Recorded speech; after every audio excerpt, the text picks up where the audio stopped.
This is my favorite soup. It's something that you cook up in vegetable broth after you've stir-fried a little bit of leek and cloves of garlic together. Then you put in vegetable broth and you start it boiling. And I didn't want to put all the kale in because it would have just, you couldn't see it so well, but it's going to have a lot of kale. And then you blend it together once it's all done. Once these little zucchini pieces are tender. And you don't want to overboil it or make it overly soft because you want to have the value of the vitamins and not kill it completely. Okay, this is how it looks when it's done. Those little zucchini pieces will be tender. It's maybe boiling a little more than I wanted it to. Now we're going to transfer it into the blender.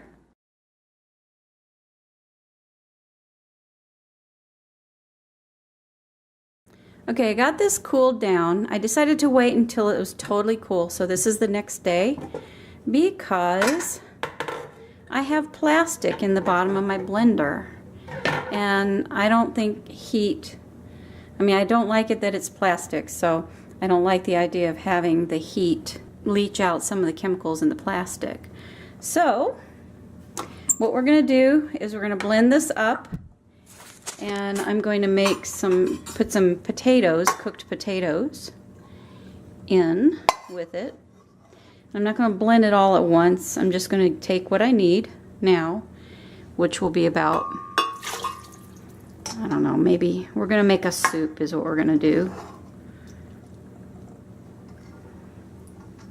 So maybe 4 cups so that we can enjoy. This was really good when I made it before. It smells a little stronger this time. So, and I cooked it maybe a little too long. So put that liquid in there, put the top on. Probably need to plug up, that always helps.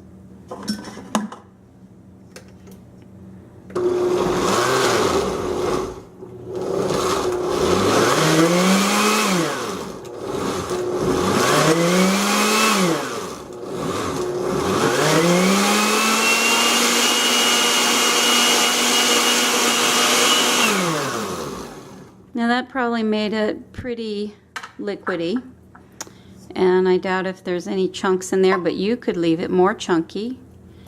And what I've decided to do is I'm going to do a baked potato and cut it up and just put some in here. I'm not going to froth it together because I'd like to have some chunks in there, and so I thought that might be a nice thing to do. This can be eaten cold or it can be eaten hot. It's only 70 calories per cup made by the directions, but adding some potatoes might be a better idea than trying to pour that on a potato. That way you get some starch in there and it feels like a meal. This is what we have after I chopped up my potatoes, and I've got about 4 cups here of my green soup. My Joe's Detox soup is what it's actually called. I'm going to, well, I need to stop that from running into my food. Hold on. It's going to make it difficult here, so I'm going to have to, I can't hold it at the same time as pour it. Okay, that's poured in. Smells nice and broccoli-like. And now I'm going to pour some of this in. And that's probably too big, too much to put in that small thing. But it will work. We will microwave it all together and let you know how it looks when it comes out. So this is what I ended up with. I ended up having to take some potatoes and a little bit of the chunky stuff left over in the big vat of soup, or what basically was just vegetables boiled in vegetable broth. And so I took a little bit of that and made it a little chunkier because I made this way too watery. And so I've actually taken this and taken some of the potatoes. I made some more potatoes. I had 3. And then I had to take 2 potatoes and make a paste out of it. You can see it's a lot thicker there. It's not runny on the blender. And so it's just kind of a trial and error thing when you're doing it. But when you get done, it's just this beautiful chunky potato soup that's super enriched with all kinds of vitamins. And I had to, of course, take some of these out of the real liquidy soup and transfer them over here.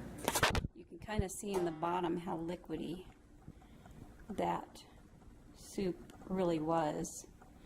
Almost like water. See how it's just kind of, and that wouldn't have worked out well. So we needed to make it into a potato soup. And then we'll add those to make a potato stew. Here's how it looks when it's all done.